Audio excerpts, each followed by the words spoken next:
안녕하세요. 생각하는 황소 대표 이정원입니다.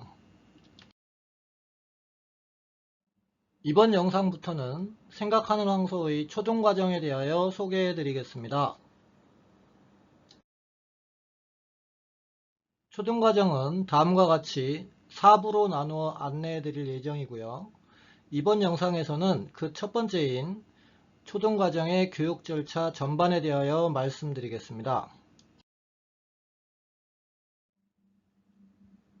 하지만 이번에 소개해 드릴 내용의 대부분은 중등과정과 공통이며 일부 내용은 고등과정과도 동일합니다.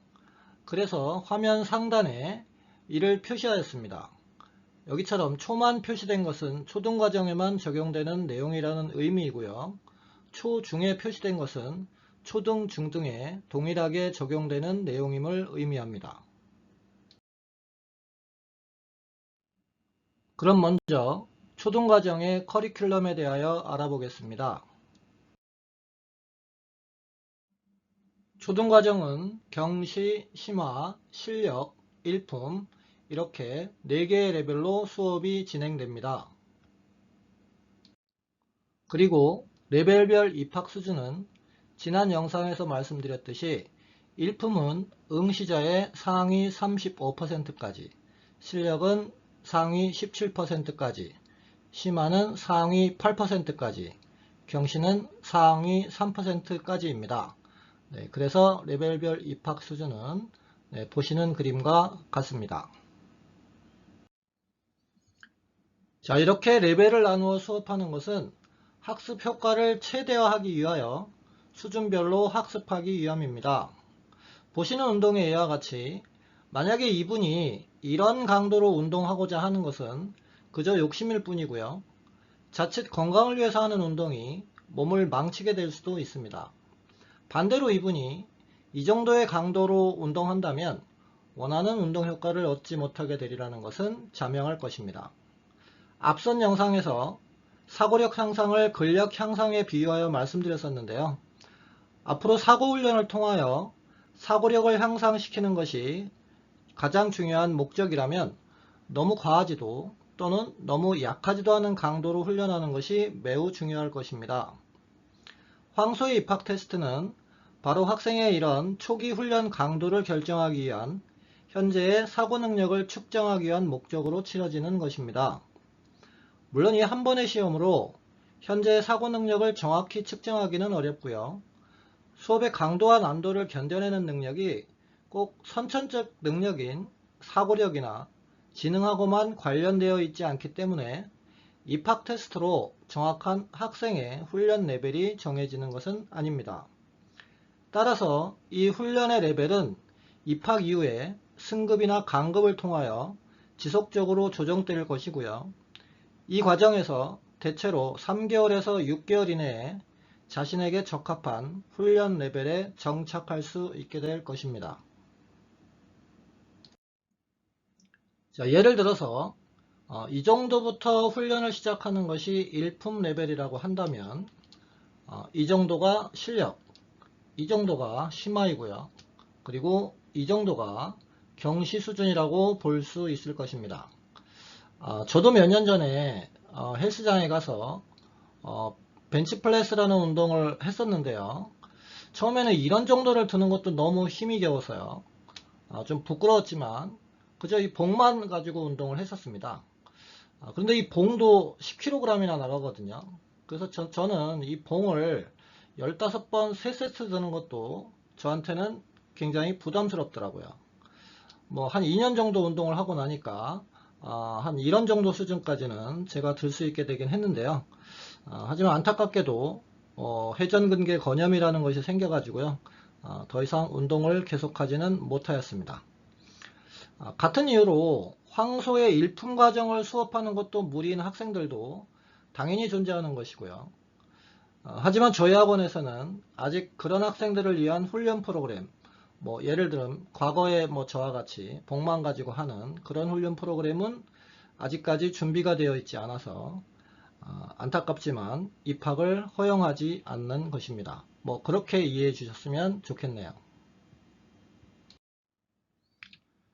자, 그런데 레벨별 입학 수준과는 달리 실제 학생들이 배우는 내용의 난이도는 대략 다음과 같습니다. 예를 들어 심화과정의 학생들은 실력과정보다 한 10%에서 15% 정도까지 더 심화된 수준까지 학습을 하게 됩니다. 다른 레벨들도 다 마찬가지고요. 그리고 중등과정도 동일합니다. 또한 레벨은 고정되어 있는 것이 아니라 방금 말씀드렸던 것처럼 초등은 한 학기, 그리고 중등은 한 학년의 학업 성취도에 따라서 승급이나 즉 레벨업이죠. 강급, 레벨 다운이 되기도 합니다. 따라서 빠르면 초등과정 입학 2개월 만에 상위 레벨로 승급할 수 있습니다. 그리고 이에 대한 자세한 내용은 다음 영상인 2부에서 안내해 드리겠습니다. 자, 그럼 초등과정을 다 마친 이후에 학생들의 레벨별 성취 수준은 어떨까요? 한번 마음속으로 예상해 보시겠습니까? 아마 처음에 보여드렸던 레벨별 입학 수준과 비슷한 이와 같은 성취를 보이지 않을까 생각하시겠지만 절대 그렇지 않습니다. 실제 성취 수준은 이렇습니다. 중등도 마찬가지고요. 이것은 지난 10여 년 동안 저희가 경험으로서 확인한 결과를 보여드리는 것이고요. 그래서 저희는 이런 결과를 볼 때마다 역시 어떤 레벨에서 수업하느냐보다 어떻게 학습하였는가가 훨씬 더 중요하다는 불변의 이치를 새삼 되새기곤 합니다. 이런 이유로 저희들이 가장 안타깝게 생각하는 것은 입학 레벨이 만족스럽지 않다는 이유로 입학을 아예 포기하는 경우입니다. 물론 저희 학원이 마음에 들지 않아서라면 그걸 제가 뭐라 할 이유는 없겠죠. 하지만 배정된 레벨에 대한 불만으로 시작조차 하지 않으려는 학생이나 학부모님들이 계시다면 과연 무엇이 중요한 건지를 다시 한번 꼭 생각해 주실 것을 간곡히 당부드리겠습니다. 자, 그럼 초등과정의 이수기간을 말씀드리겠습니다. 초등과정의 이수기간은 보시는 바와 같이 경시, 심화, 실력은 모두 12개월이고요. 일품은 18개월입니다. 그러니까 경시, 심화, 실력은 한 학기를 대략 2개월 정도에, 그리고 일품은 3개월 정도에 학습하게 됩니다. 그리고 경시 과정은 대수 파트와 기합 파트를 2명의 교사가 나누어서 병렬 수업으로 진행되기도 합니다. 참고로 현재까지 대치본원에서는 이와 같이 수업을 하였지만요. 아마 내년부터는 심화실력 1품과 같이 한 명의 담임교사가 단원 순서대로 수업하는 것으로 변경될 수도 있습니다. 그리고 1품이 18개월인 이유는 1품 과정이 수업의 난도를 아무리 낮추었다 하더라도 1년 동안 3개 학년을 학습한다는 것 자체도 쉬운 일은 아니기 때문입니다. 또한 초등수학의 개념만 학습하는 것이 아니라 올바른 학습 방법과 수학적으로 사고하는 여러 방법들을 익히며 훈련을 통하여 사고력을 향상시켜야 하는 기간으로서 18개월은 결코 긴 시간이 아니라는 것을 지난 10여 년간의 지도 경험을 통하여 확인하였기 때문입니다. 자, 그럼 지금부터 초등과정의 수업 진행에 대해서 말씀드리겠습니다. 먼저 수업 시간에 대하여 말씀드리겠습니다. 수업은 1시간 50분씩 주 2회로 진행되고요. 대치 본원 기준으로 1교시는 3시 15분부터, 2교시는 5시 15분부터, 3교시는 7시 20분부터 시작됩니다. 그리고 요일은 월수, 수금, 월금, 화목 이렇게 4종류가 있으니까 선택할 수 있는 시간표의 종류는 12가지가 됩니다. 하지만 이 12가지의 수업이 모두 개설되는 것은 아니기 때문에 레벨별로 개설된 수강 시간 중에서 선택하셔야 합니다. 이때 선택 우선권은 입학 테스트 성적 순으로 주어지게 됩니다. 대치 본원에서는 토요일에는 수업을 하지 않는 것을 원칙으로 하고 있지만 사정에 따라 일부 수업이 개설되어 있는 경우도 있고요. 수업이 없더라도 자습실은 오전 11시에서 오후 6시까지 운영하고 있으니까 토요일에 학원에 나와서 자습을 하거나 채점을 받을 수 있습니다. 자, 이것은 학생들이 등원을 하는 모습입니다. 하지만 곧장 교실로 가는 것이 아니라 이와 같이 보통은 자습실이라는 곳으로 가게 됩니다. 여기서 과제 마무리라는 것을 하게 되는데요. 이에 대해서는 뒤에 설명드리겠습니다. 수업 시간이 되면 입실하자마자 퀵 테스트라는 것을 보게 되는데요. 퀵 테스트는 일주일 전 수업에서 배운 내용에서 출제되는 서너 문제의 문제를 10분 동안 보는 시험입니다. 보통은 단답형 4문제가 출제되지만 이와 같이 서술형 2점짜리가 출제되는 경우에는 3문제입니다. 그리고 이 시험의 성적은 승급과 강급의 중요한 기준이 되기 때문에 학생들에게는 매우 중요한 시험입니다. 또한 이 점수만 보면 부모님들도 자녀의 학업 수행 정도를 아주 쉽게 확인할 수 있습니다. 퀵테스트는 4점 만점이고요. 3점 이상이라면 현재 레벨의 수업에 전혀 문제가 없다고 판단할 수 있으며 2점 이하라면 무언가 문제가 있는 것으로 판단하시면 될 것입니다. 자, 퀵 테스트가 끝나면 곧바로 이제 수업이 시작되는데요. 자, 먼저 생각하는 황소의 교재 구성을 보여드리겠습니다. 교재 구성은 중등도 동일하고요. 레벨별로도 다르지 않습니다. 자, 이렇게 개념 탐구라는 것이 있고요. 아래 예제 문제가 보통 3문제에서 4문제 정도가 수록되어 있습니다. 그리고 오른쪽에 미션이라고 하는 미션 문제가 여기는 6문제가 수록되어 있는데요. 일품이나 프라임의 경우에는 8문제가 수록되어 있습니다. 그리고 같은 구성으로 개념 탐구 2가 있습니다. 자, 이렇게 한 번의 수업으로 개념 탐구 2개씩 진도가 나가는데 단원에 따라서 개념 탐구의 수는 적게는 2개에서 중등의 경우지만 많게는 16개까지 있으니까요. 한 차시의 수업으로 끝나는 단원도 있고 8차시, 거의 한 달 동안 진행되는 단원도 있습니다. 자, 이 개념 탐구는 말 그대로 교사의 주도로 해당 단원의 개념을 지도하기 위한 문제들로 구성되어 있습니다. 어떤 분들은 황소 교재만 보시고 황소에서는 개념 지도는 하지 않고 그냥 어려운 문제만 풀린다고 오해하시기도 하는데요. 수학 문제 중에 개념을 모르고 풀 수 있는 문제는 거의 없을 뿐더러 저희는 그 누구보다도 개념이 중요하다고 생각하기 때문에 오히려 개념 지도에 많은 시간을 할애하여 최선을 다해서 지도하고자 하고 있습니다. 자, 이것은 개념 탐구를 통하여 교사가 개념 지도를 하고 있는 모습입니다. 여기 1번 문제는 앞선 동영상 중에서 분수의 나눗셈은 왜 역수를 곱해서 해야 하는가에 대한 내용이고요. 네, 기억나시나요? 자, 2번 문제는 학생들이 분수의 나눗셈은 잘 하지만 관련된 응용 문제를 어려워하는 이유가 자연수 나눗셈의 의미는 명확히 납득이 되는데 분수 나눗셈은 그 의미를 이해하기가 어렵기 때문이라고 판단해서 짧은 글짓기를 통해서 학생들이 이를 직접 체험하게 하기 위한 것입니다. 실제로 학생들에게 8분의 5 나누기 7분의 4는 32분의 35와 같다. 이 등식을 이용한 짧은 글짓기를 시켜보면 대부분 피자 8분의 5 조각을 7분의 3명이 나누어 먹으면 한 사람이 1과 32분의 3씩 먹을 수 있다. 와 같은 마술 같은 이야기를 하곤 합니다. 네, 그리고 3번은 지금 분수의 나눗셈을 배웠으니까 이 배운 방법대로 한번 나눗셈을 직접 수행하게 하는 것이고요. 자, 이제 학생들이 해당 개념을 배웠다면 관련된 문제에 적용해 보는 것이 바로 이 예제들입니다. 먼저 학생들에게 충분한 시간을 주고 예제 문제들을 풀어보게 합니다.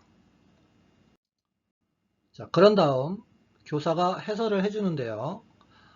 황소 수업에서는 이와 같이 모든 문제들을 정확한 서술로 풀이해 줍니다. 물론 초등, 중등 과정까지는 학생들에게 모든 문제를 서술하도록 요구하지는 않지만 황소의 고등 과정에서는 100% 서술형으로 과제를 해야 하기 때문에 이에 대한 간접 경험을 지속적으로 쌓게 하려는 것이 첫 번째 목적이고요. 자, 그리고 이렇게 필기가 되어 있어야 나중에 복습을 할 때 교사의 해설을 학생들이 복원할 수 있기 때문입니다. 또한 이 예제들은 해당 개념과 관련하여 앞으로 학생들이 만나게 되는 모든 문제들을 스스로 해결하기에 필요 충분한 문제들로 엄선하여 구성하는 것입니다. 따라서 개념 탐구 문제와 이 예제들만 완벽히 이해한다면 실제로 이와 관련된 어떠한 문제, 뒤에 설명드리겠지만 미션 문제라든가 확인학습 문제, 그리고 다음 시간에 볼 퀵테스트 문제, 그리고 부교재, 단원평가, 이런 문제들도 풀 수 있게 됩니다. 자, 마찬가지 방법으로 개념 탐구 2까지 진행하면 일단 수업은 마무리가 됩니다.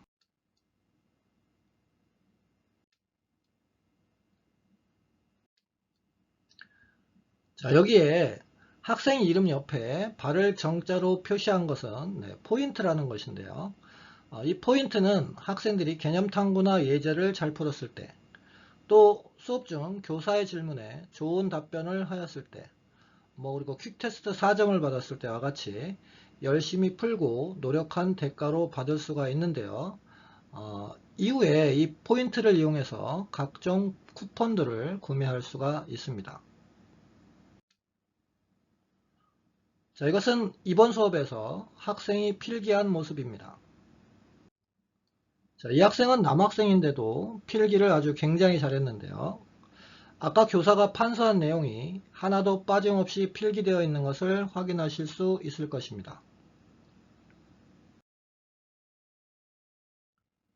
자, 이와 같이 황소에서는 노트 필기를 의무적으로 하게 되어 있습니다. 그리고 이에 대해서 마이너스 2점에서 플러스 2점까지 필기 점수를 부여합니다. 예를 들어 누락 없이, 즉 하나도 안 빼고 일단 필기를 다 했다면 플러스 1점을 받게 되겠고요.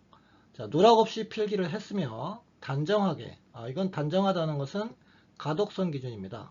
잘 알아볼 수 있게 필기를 했다면 플러스 2점을 받습니다. 그런데 한 줄, 즉 한 가지라도 빼먹고 필기를 했다면 마이너스 1점을 받게 되고요. 20% 이상 상당 부분 누락을 하고 필기를 하였다면 마이너스 2점을 받게 됩니다. 그래서 대부분의 학생들이 이 학생처럼 열심히 필기를 하게 되고요. 한 6개월 정도 지나면 학생들의 필기 능력도 눈에 띄게 향상이 되는 것을 확인할 수가 있을 것입니다. 이제 생각하는 황소의 미션 제도에 대하여 말씀드리겠습니다. 제목은 초등과정의 미션이라고 되어 있지만 중등과정도 크게 다르지 않습니다. 미션 문제는 좀 전에 말씀드린 대로 개탐 1과 개탐 2의 오른쪽 페이지에 수록된 12문제이고 근데 일품이나 프라임이라면 16문제가 되겠네요. 대부분 오늘 배운 내용을 잘 이해하였다면 그리 어렵지 않게 풀 수 있는 문제들입니다. 하지만 한 페이지에 한두 문제는 의도적으로 배운 내용을 조금 더 확장해야 해결할 수 있는 문제들을 배치해 두었기 때문에 이 문제들까지 해결하기 위해서는 상당한 스트러글링이 필요하기도 합니다.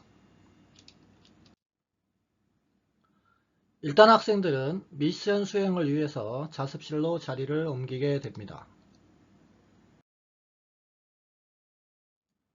자, 이제 여기서 1시간 50분 동안 주어진 미션 문제를 모두 풀어서 다 맞아야 미션을 완수한 것이 되고 한 문제라도 해결하지 못하면 한 문제도 풀지 않은 학생과 마찬가지로 미션은 실패한 것으로 처리됩니다. 일단 미션을 실패하면 과제 벌점은 최소 3점이 확정됩니다.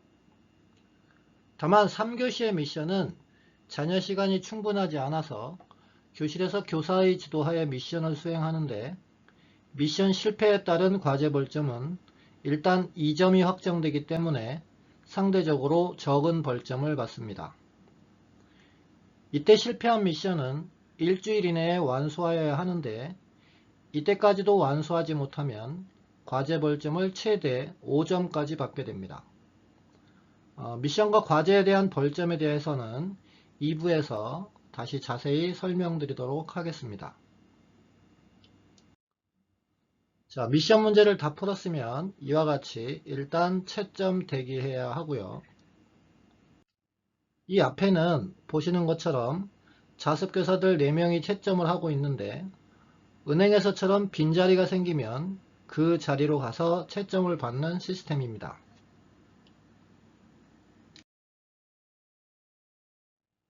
하지만 채점도 무제한으로 받을 수 있는 것은 아닙니다. 하루에 받을 수 있는 채점 횟수는 보통 5번입니다. 하지만 최우수 학생은 7회까지, 우수 학생은 6회까지 채점을 받을 수 있습니다. 최우수 학생? 우수 학생? 아니 공부 잘하는 학생은 이런 것까지 특혜를 받나? 뭐 이렇게 생각하시겠지만요. 그런 것은 아니고요. 최우수 학생은 현재 수업 중인 교재에서 아직까지 과제 벌점을 하나도 받지 않은 학생을 말하는 것입니다. 그러니까 새 교재를 받으면, 즉 새 학기 과정이 시작되면 누구나 최우수 학생인 것이죠. 그러다가 벌점을 한 번이라도 받으면 우수 학생이 되고요. 2번 이상 받으면 그냥 일반 학생이 되는 것입니다. 뭐 별건 아니지만 학생들이 과제를 기한 내에 완수할 것을 독려하라는 의도로 시행하고 있는 제도입니다. 그런데 5번 채점을 다 받았는데 아직 틀린 문제가 남아있다면 어떻게 해야 할까요? 만약 이 경우라면 시간이 아무리 남아있더라도 해당 미션은 실패가 되는 것입니다. 그러니까 학생들 입장에서는 채점 받기 전에 일단 신중하게 문제를 풀어야 될 것이고요. 필요하다면 검산도 해봐야 되고요. 그리고 만약 뭐 몇 문제 풀어놓고 일단 푼 것만 채점 받아야 되겠다. 뭐 이런 식으로 채점을 받다가는 자칫 채점 횟수 제한에 걸리게 되겠죠. 저희가 채점 횟수에 제한을 두는 이유도 바로 여기에 있는 것이고요. 자, 하지만 이때 사용할 수 있는 쿠폰이 있습니다. 바로 채점 한 번 더라는 10포인트짜리 쿠폰입니다. 이 쿠폰을 한 장 사용하면 채점을 한 번 받을 수 있습니다. 그러니까 이 쿠폰을 계속 사용해서 채점도 계속 받을 수 있기는 한 것입니다. 그런데 만약 진짜로 모르는 문제는 어떻게 해야 할까요? 자, 제가 앞선 수학을 잘하려면 동영상에서 바로 이때 스스로 열심히 탐구해서 끝까지 문제를 해결해야 수학 실력이 조금씩이라도 향상된다는 것은 말씀드린 바가 있습니다. 하지만 죽어도 모르겠다면요? 자, 그렇다면 이때에도 쓸 수 있는 쿠폰이 있습니다. 바로 미션 헬프 이용권이라는 20포인트짜리 쿠폰입니다. 자습교사에게 이 쿠폰을 사용하면 해당 문제에 대한 도움을 받을 수 있습니다. 하지만 절대 교사가 일일이 풀어주거나 힌트를 먼저 주는 것은 아니고요. 일일이 풀어주거나 힌트를 주어버리면 결국 후레시놀이의 폐해에 그대로 노출되기 때문이죠. 보통 이 쿠폰을 사용하려면 오답이 나온 경우에는 그런 답이 나온 과정을 적어가야 되고요. 답을 아예 못 구한 경우라도 자기가 할 수 있는 데까지는 적어가도록 되어 있습니다. 그러면 교사는 이 과정 중에서 잘못 생각한 부분만을 지적해 줍니다. 학생은 이를 토대로 문제를 다시 풀어야 하고, 그럼에도 다시 오답이 나왔거나 아예 해결이 안 된다면 쿠폰 없이 무제한 AS를 받을 수는 있습니다. 하지만 보통은 이 한 번의 지적으로 문제는 해결됩니다. 더군다나 쿠폰을 사용했는데도 알고 보니까 문제를 잘못 읽어서인 경우도 많고요. 이런 경험을 한 번이라도 한 학생은 쿠폰 사용에 대단히 신중해질 수밖에 없습니다. 그래서 대부분의 학생들은 쿠폰을 수집만 할 뿐 거의 사용하지 않고 끝까지 자기 힘으로 풀려고 노력하고 있습니다. 그런데 이 쿠폰의 사용에도 제한이 있습니다. 쿠폰 사용, 즉 질문은 수업 종료 1시간 이후부터 가능합니다. 적어도 1시간은 고민해보고 안 풀리면 질문하라는 취지이고요. 질문도 한 페이지당 2문제까지만 가능합니다. 게다가 두 번째 문제는 자습실에서 할 수 없고요. 꼭 담임교사에게 하도록 되어 있습니다. 학생들이 아무래도 담임교사에게 질문하는 것은 조금 더 어려워하기 때문입니다. 만약 질문한 문제가 교사가 수업에서 강조한 내용을 학생이 경청하지 않아서 못 푼 것이라면 일단 담임선생님한테는 꾸중부터 드려야 할 테니까요. 한편 자습교사들이 채점을 잘못하여 맞은 문제를 틀렸다고 하거나 틀린 문제를 맞은 것으로 채점한 사실이 확인되면 5채점에 대한 보상으로 피해 학생에게 미엘 쿠폰 한 장을 보상해 줍니다. 물론 이런 일이 생기면 안 되겠지만 사람이 하는 일이다 보니 이런 실수가 가끔 생기는 것은 너그러이 이해해 주실 것을 미리 부탁드리겠습니다. 자, 보시는 것처럼 학생들은 쿠폰을 사용하기보다는 이런 방식으로 쿠폰 수집 경쟁을 하는 것에 더 집중하는 경향이 있습니다. 자, 그리고 2교시 수업인 학생들은요, 5시 15분에 수업을 시작해서 7시 5분부터 미션을 해야 하는데 1시간 50분을 다 써서 한다면 9시 가까이까지 학원에 있어야 합니다. 그러다 보면 학원 오기 전에 저녁을 먹기도 애매하고 학원 끝나고 먹기도 애매한 상황이 종종 생기게 되죠. 이런 이유 때문에 학원에는 학생들이 식사할 공간을 마련해 두고 있는데요. 여기서 도시락이나 배달 음식으로 식사를 할 수 있습니다. 그리고 2교시의 마감 시간은 저녁 식사 시간 20분을 감안해서 수업 종료 후 2시간 10분까지로 하고 있습니다. 자, 이제 이런 과정을 거쳐서 드디어 미션 문제를 모두 풀었습니다. 하지만 아직 끝난 것은 아닙니다. 자, 여기 채점한 걸 보면요. 6번 문제 같은 경우에는 이런 표시들이 있죠. 네, 5번 문제는 없는데요. 그리고 여기 2번 문제도 마찬가지고요. 그리고 6번 문제도 네, 틀린 표시가 있습니다. 자, 이렇게 저희는 채점할 때 채점 히스토리를 학생 책에 남기도록 되어 있는데요. 자, 6번 문제는 2번 틀렸다, 3번째 맞았다는 뜻이고요. 2번 문제는 1번 틀려서 2번째 맞은 거고요. 6번 문제는 1번 틀려서 2번째 맞은 겁니다. 나머지 문제들은 1번 만에 맞은 것이고요. 저희가 이런 히스토리를 남기는 이유는 일단 오체점을 방지하기 위해서입니다. 이런 히스토리를 남기기 전에는 아까 말씀드린 그런 오체점이 비교적 많이 있었는데요. 자, 학생이 오답을 지우지 않으면 두 번째 채점 받을 때 아까 이거 썼던 답이 맞았는데? 라는 식으로 오체점을 하더라도 오체점 한 사실이 비교적 빠른 시간 안에 확인될 수가 있습니다. 그리고 또 한 가지는 이렇게 한 번이라도 틀렸던 문제는 학생들이 오답풀이라는 것을 해야 합니다. 보시는 것처럼 아까 틀렸던 한 번이라도 틀렸던 6번, 2번 그리고 두 번째 미션의 6번 자 이런 문제들은 이와 같이 그 답이 나온 과정을 상세히 적어서 교사한테 확인받도록 되어 있습니다. 이렇게 하는 이유는 두 가지인데요. 자, 학생들이 한번 틀렸으면 그리고 이제 뭐 미션 마감 시간이 얼마 남지 않았으면 사실 자습실에서 뭐 채점 받으러 혹은 뭐 화장실 가려고 왔다 갔다 하다 보면 같은 미션을 하고 있는 친구들의 답을 우연한 기회라도 볼 수가 있을 것입니다.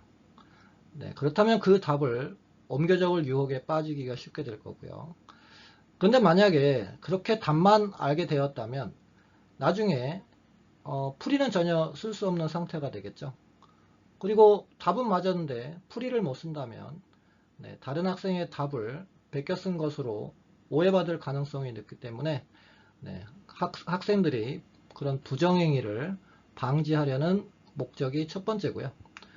또 하나는 답은 맞았더라도 이 학생이 정말 오늘 수업에서 배운 그런 교사의 지도대로 풀었는지, 아니면 뭐 대충 찍었는지, 아니면 원래 풀던 자기가 알던 방법으로 풀었는지, 이런 것들을 확인하려는 목적으로 시행하고 있습니다.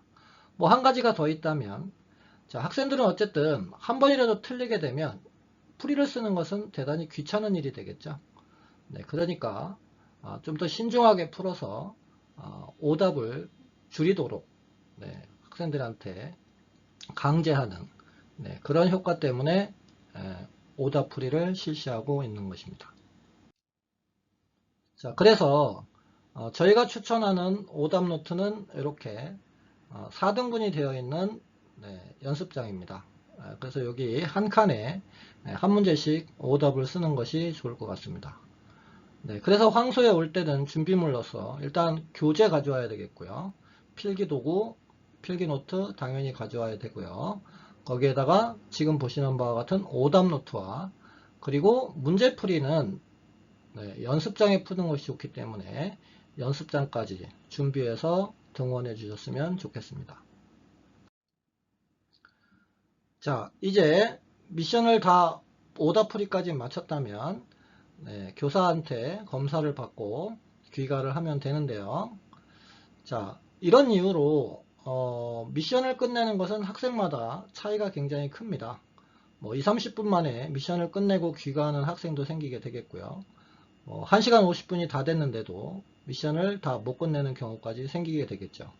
물론 이때는 어차피 시간이 지나서 해결하면 미션을 성공한 것이 아니기 때문에 바로 귀가해도 좋고, 남아서 뭐 더 풀고 완성을 하고 가도 좋습니다. 하지만 부모님들 입장에서는 자녀가 언제 미션이 끝났는지를 알 수가 없는 상황이라서 미리 와서 대기하고 있다면 대기 시간이 굉장히 길어질 수도 있겠죠. 그래서 가급적 학생들이 미션이 끝난 시간에 이와 같이 부모님에게 전화를 하고 부모님하고 적당한 시간에 적당한 장소를 약속한 후에 귀가하는 것이 바람직하다고 할 수 있겠습니다. 자, 이제 미션과 관련된 기타 규정에 대하여 말씀드리겠습니다. 일단 여기 보시는 것처럼 미션을 성공하게 되면 동그라미 표시를 받게 됩니다. 하지만 미션을 실패하였다면 일단 이와 같이 빗금을 받게 되는데요. 이렇게 실패한 미션은 다시 일주일 후까지 완성을 해야지 삼각형으로 기록이 되게 됩니다. 만약 일주일 후까지 완성이 되지 않았다면 이것은 이렇게 해서 X가 됩니다. 자, X로 확정이 되게 되면 벌점을 5점까지 받을 수 있기 때문에 여기 보시면 더블 X라고 하는데요. 5점이 되는데요. 다시 일주일 안에 이 X 받은 미션을 해결하면 이렇게 여기 X 동그라미라고 하는데요. 벌점 4점으로 마무리를 할 수가 있습니다. 그래서 이 경우 즉 X 받은 미션은 미션 헬프 이용권 쿠폰을 사용하지 않고도 무상으로 질문이 가능한 것으로 하고 있습니다. 이 질문은 자습교사에게 언제든지 할 수 있고요. 또는 9시 이후에 담임교사에게도 할 수 있습니다. 또한 수업 당일날 정기적으로 1시간 이상 미션 수행이 어려운 경우라면 미션 변경 신청이라는 것을 할 수가 있습니다. 그리고 이 신청이 허가된 학생들은 학원에 교재를 맡긴 후 지정된 시간, 즉 미션 변경 신청을 할 때 시간을 지정하도록 되어 있는데요. 그 시간에 와서 미션을 수행할 수도 있습니다. 다만 일시적인 사유로 오늘은 제가 남아서 미션을 못하는데요, 이런 사유를 말하는 겁니다. 그런 사유로는 절대 미션 시간을 변경할 수 없습니다. 자, 이렇게 해서 학원에서 미션을 마치고 귀가를 하게 되면 가정에서는 복습과 과제를 해야 되는데요. 과제를 하기 전에 먼저 해야 할 것은 복습인데요.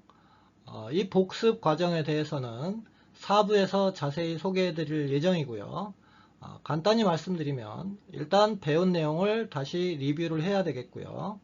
그리고 황소에서는 본인이 복습한 내용을 타인에게, 주로 부모님들께 설명하는 것을 권장하고 있습니다. 그리고 이에 관하여 부모님께서 이와 같이 복습 기록표라는 것을 작성하도록 되어 있고요. 자, 이제 복습이 끝났다면 교재 뒷부분에 보면 이와 같이 확인학습 과제들이 수록되어 있습니다.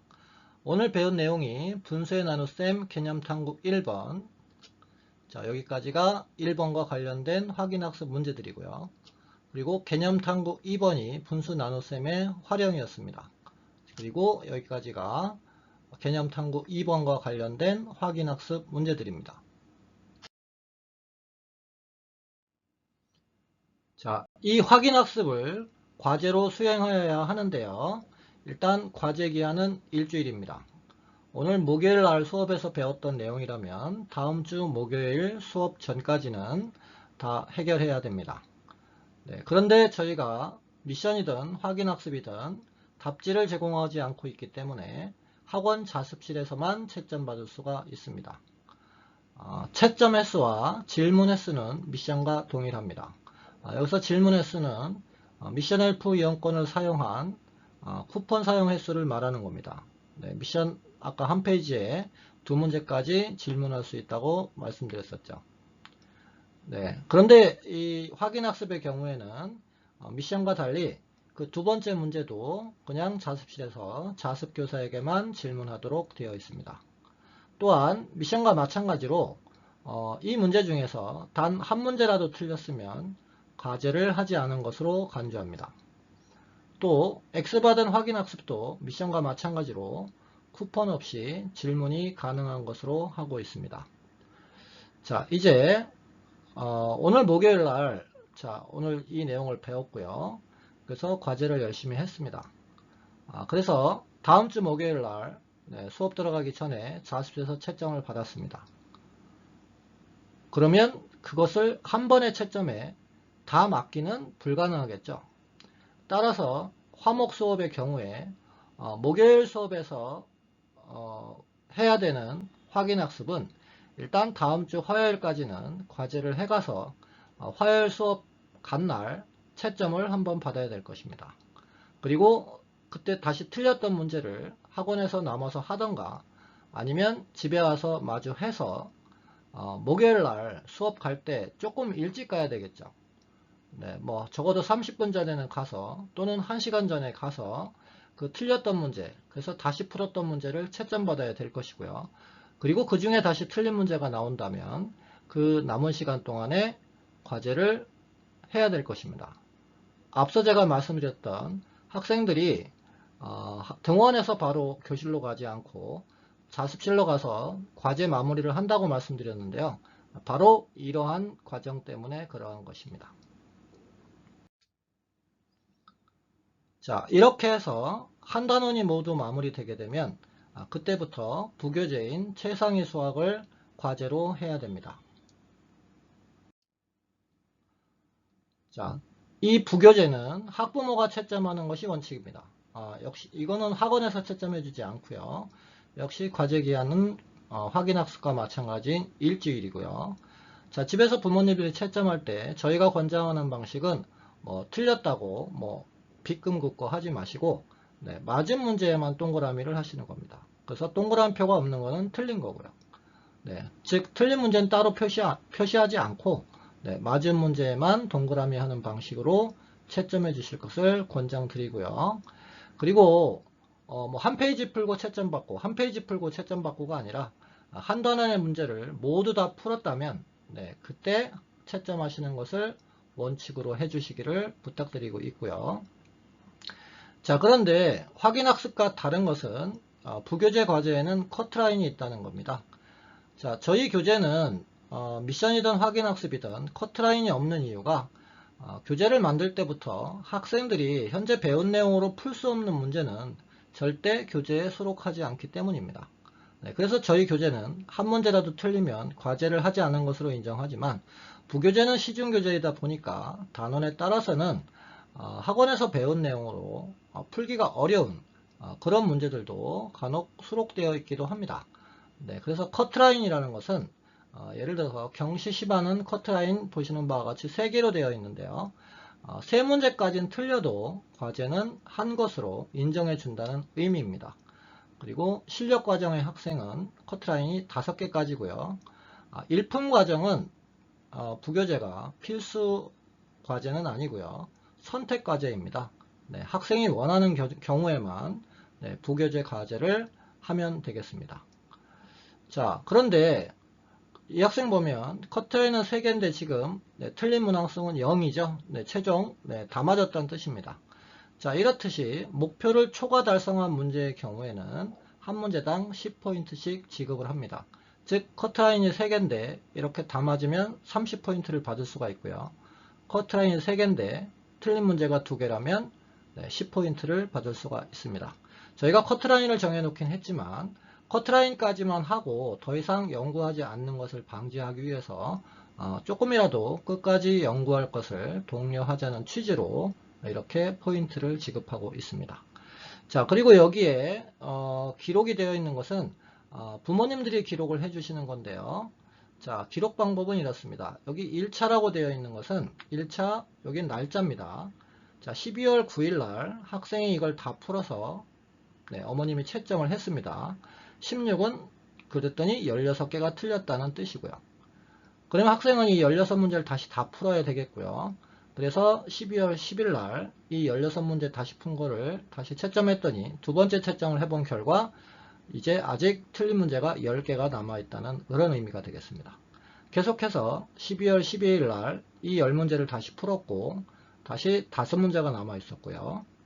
자, 이런 식으로 계속 5차까지 해서 12월 15일 날 한 문제가 남았고 최종 학원에 올 때 남은 문제가 한 문제라는 그런 뜻입니다. 그리고 이 과정에 학생이 부모님의 도움 없이 혼자서 해결한 게 맞다면 이와 같이 학부모 서명을 하도록 되어 있습니다. 그러면 이걸 확인한 교사가 옆에 사인으로 확인을 하게 되는 것이고요. 자, 이렇게 해서 몇 개의 단원이 끝나면 학원에서는 단원 평가를 실시합니다. 단원 평가는 이와 같이 40문제를 보게 되는데요. 초등은 3단원에 한 번씩 수업 중에 실시하는 것을 원칙으로 하고 있고요. 그래서 시험 시간은 수업 시간인 110분이 되겠습니다. 다만 일품 과정은 2단원에 한 번씩 실시하고 있습니다. 중등도 비슷하게 두세 단원에 한 번씩 수업 중에 실시를 하고요. 수업 일수가 부족해서 개별 응시를 해야 되는 경우도 있는데요. 이런 경우라면 사전에 개별 응시 일정을 안내해 드리고 있습니다. 그리고 개별 응시할 때는 응시 기한과 시험 시간을 모두 준수해야 하는데요. 응시 기한을 초과한 경우라면 초과 일주일까지는 마이너스 10점 감점이 되겠고요. 일주일 이상 초과한 경우에는 0점 처리가 되겠습니다. 그리고 시험 시간을 2분 초과하는 데 따라서 2분당 마이너스 1점씩 감점하고 있습니다. 자, 그런데 6-2의 2차 단원평가, 즉 초등의 마지막 단원평가는 자, 이때 학생들은 이미 초등과정을 마치고 중등과정에 진급한 시기이기 때문에 중등과정 적응이 더 중요하다고 해서 초등과정의 마지막 단원평가는 실시하지 않고 있습니다. 중3의 마지막 단원의 단원평가도 같은 이유에서 실시하지 않고 있고요. 자, 그리고 이 단원평가는 앞서 퀵테스트 성적과 마찬가지로 승급이나 강급에 가장 중요한 기준으로 활용되고 있어서 학생들에게는 매우 중요한 시험이 될 수밖에 없습니다. 자, 이제 마지막으로 결석과 보충 수업에 대해서 말씀드리도록 하겠습니다. 결석은 보시는 바와 같이 사유결석, 무단결석, 장기결석으로 구분하고 있는데요. 먼저 사유결석이란 불가피한 사유로 수업 시작 전까지 학원에 통보한 결석을 말합니다. 즉 사유가 있는 결석인 것을 의미합니다. 자, 이때에는 보충 수업을 해야 될 텐데요. 일단 보충 수업은 같은 진도의 다른 반 수업 청강을 원칙으로 합니다. 이 청강 일정은 결석을 통보하실 때 같이 확인하시면 됩니다. 그런데 이미 다른 반 수업이 다 끝난 상태라면 청강을 할 수가 없겠죠. 자, 그렇다면 이 경우에 동영상 수업으로 보충 수업을 대신합니다. 자, 그리고 보충 수업에 대한 과제는 다음 수업 전까지 하는 것이 원칙이겠지만 그 다음 수업이 뭐 이틀 후가 된다면 학생들이 과제를 수행할 기간이 너무 짧겠죠. 자, 그래서 교사의 판단에 따라서 이런 경우라면 과제 기간을 일주일 연기하는 것이 가능합니다. 하지만 이런 보충 수업을 남용하는 것을 방지하기 위해서 동영상 수업과 다른 반 청강은 각각 월 2회 이내로 제한하고 있습니다.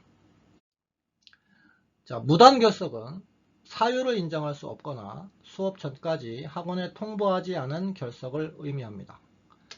자, 무단 결석을 하였다면 보충 수업은 일단 사유 결석과 동일하게 실시하고요.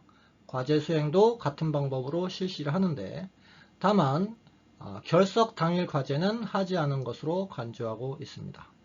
이를테면 목요일 날 오늘 결석을 하였는데 아무 연락 없이 결석이 되었습니다. 그래서 전화를 해보니까 뭐 이러이러한 사정이 있어서 결석을 했다고 사후에 얘기를 한다면 일단은 무단 결석으로 처리가 됩니다. 그리고 실제 학생이 그날까지 해야 될 숙제를 다 했다 하더라도 그 다음에 등원했을 때 그 당일날 과제를 한 것이 아니라 그 다음 등원 때까지 과제를 한 것으로 간주해서 일정 정도의 벌점을 받게 되는 것입니다. 따라서 부모님께서는 결석 사유가 생긴다면 반드시 사전에 최소한 등원 전에는 학원에 통보해 주실 것을 부탁드리겠습니다. 장기 결석이라고 한다면 연속 3주에서 4주까지의 사유 결석을 말하는 것입니다. 자, 그런데 이 경우라면 기간이 너무 길기 때문에 보충 수업이 불가능하고요. 따라서 수업료를 환불 또는 이월하는 것을 원칙으로 하고 있습니다. 따라서 결석한 수업에 대한 미션과 확인학습은 하지 않아도 됩니다. 네, 당연히 과제 벌점이 없습니다. 다만 결손된 수업에 대해서는 개별 학습을 하는 것을 원칙으로 하고 있습니다. 하지만 부교재나 부교재 과제나 단원 평가는 교사가 지정한 기한까지 수행해야 하고요.